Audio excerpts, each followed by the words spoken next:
Hello and a warm welcome to the show. This week's edition of Arthouse is reaching you from the beautiful town of Lalibela in Ethiopia, where there's a rich history of art and culture. We'll be showing you all that on today's episode. I'm Melinda Akilami.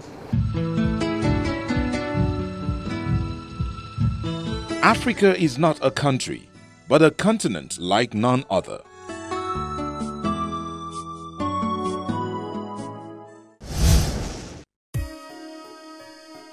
Ethiopia rests quietly in the Horn of Africa with a population of about 90 million people and has been dubbed the second most populated nation on the African continent.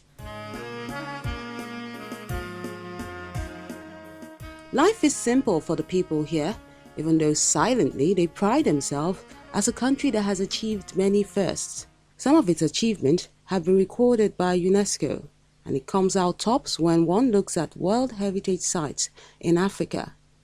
That is one of the reasons why we are here, to explore the ingenuity that has gone into creating these images that have left an indelible mark in the sands of time.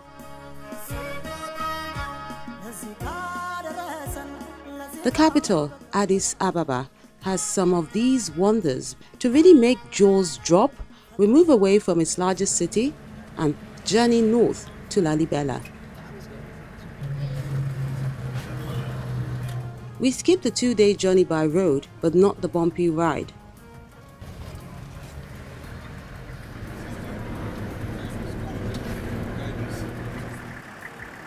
Wading through mountains, taking in nature's gifts while moving along.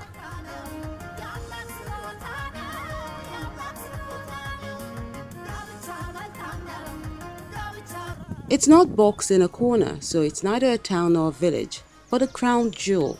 That's how the people like to describe it. A diamond in the rough will be the first thing that will conjure in one's mind, considering the terrain.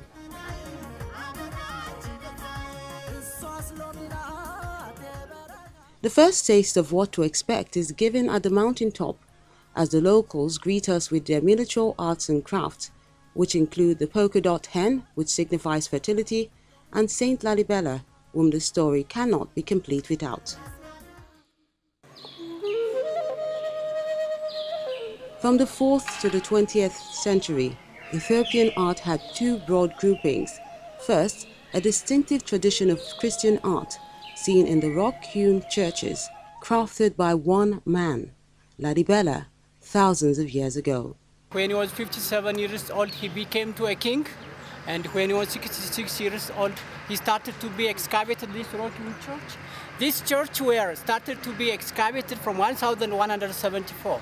As a designer, he worked with many hands to achieve his vision, which is still standing tall years after.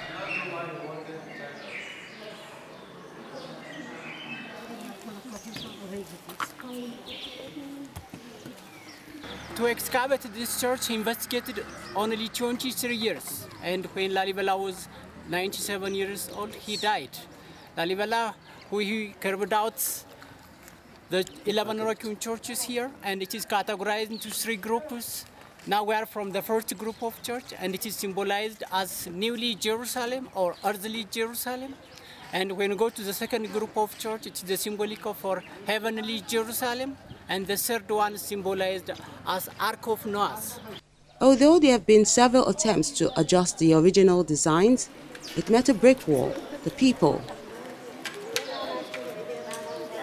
That's why this section, which was supposed to be painted red at the time, was left undone. Red didn't quite cut it. The design was also very instructive for people receiving religion for the first time. It was also a bit confusing, so the way to go was to simplify it so the people get a better understanding of the Bible.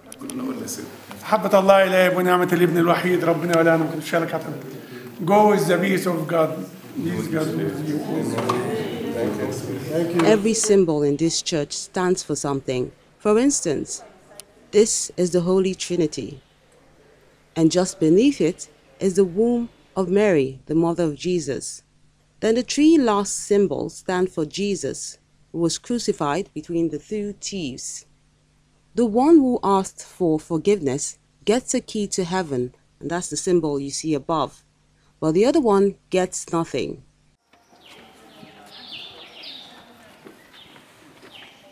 As intriguing as this tale may sound, it's the reality, even for the people who still come from inside and outside the country to be part of the celebration. So it's more functional art and not just a sight to behold. It's one of the first church monoliths and also a place to worship.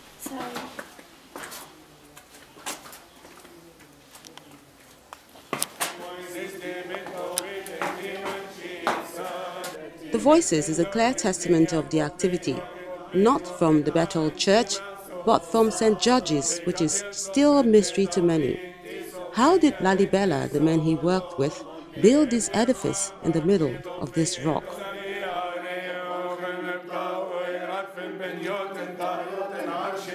The locals believe it took divine intervention to achieve this feat and try to keep the creative spirit alive in their little corners.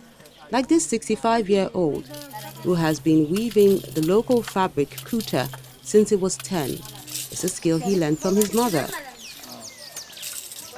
He's too caught up in the work to explain to us the details involved in this craft, but we learned that kuta, the traditional and historic Ethiopian clothing, is handmade and is used by many of the people, especially the men, to cover their head and shoulders.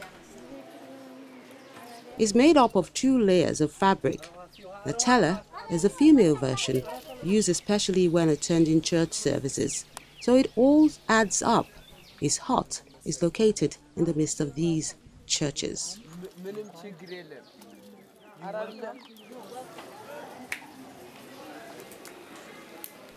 Coffee to Ethiopia is like hand in glove. It's called Buna, one of its greatest exports.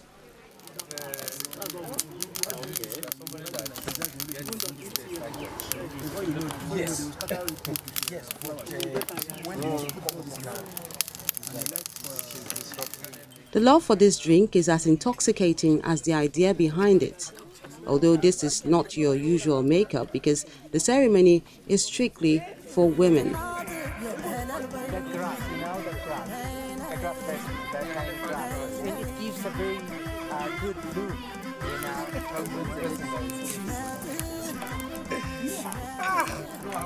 It can take as long as 3 hours, and it presents an opportunity for them to vent and seek advice from their kindred. For this group are privileged to enjoy this ceremony, which is still laced with a bit of art and tradition. From the coffee pot, locally called jabina, which houses this local brew, to the wares showcased on the sidelines, waiting for an eager hand to claim it. Environment. So green, when you see it, like it gives you some kind of peace. And beyond this space, a coffee corner is sure to catch one's eye no matter where you go. The eucalyptus leaves, which is usually part of the decor, is just an affirmation of the love for nature and how the simple things around us could actually be a solution. Usable art is everywhere, from the bamboo wood which holds the curtain, made from the traditional clothing kuta, to the handmade lamp which covers the bobs. A blend of cloth and cane for the chair.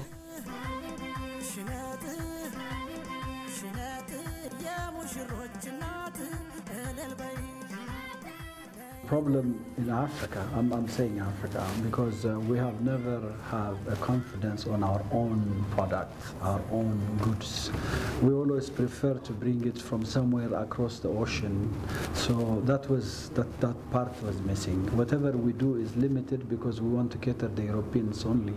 So if we do now, if our African brothers and sisters really do understand and appreciate our own product, then that small units of businesses will grow to a bigger venture in Africa.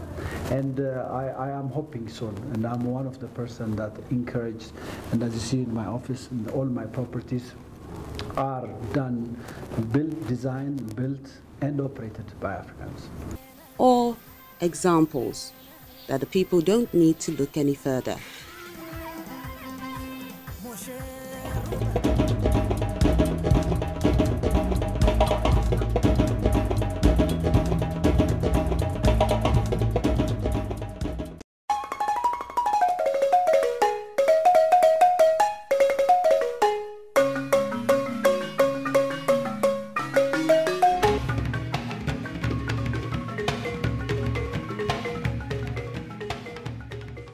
was recognized as a United Nations Peace Ambassador for her charity work across Africa and was the first female to win the Best Actress Award at the 1982 FESPACO Film Festival in Ouagadougou, Burkina Faso.